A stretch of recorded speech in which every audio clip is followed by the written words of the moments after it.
Yadav Khamaria.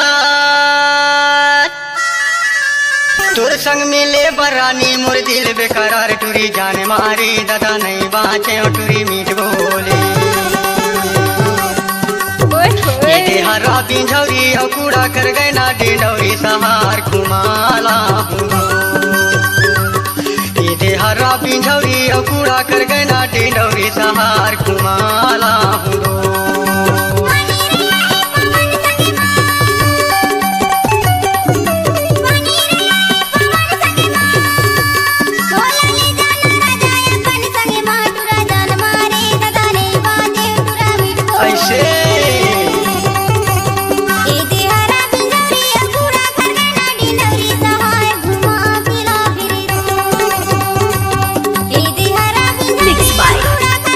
Yadav Khamaria.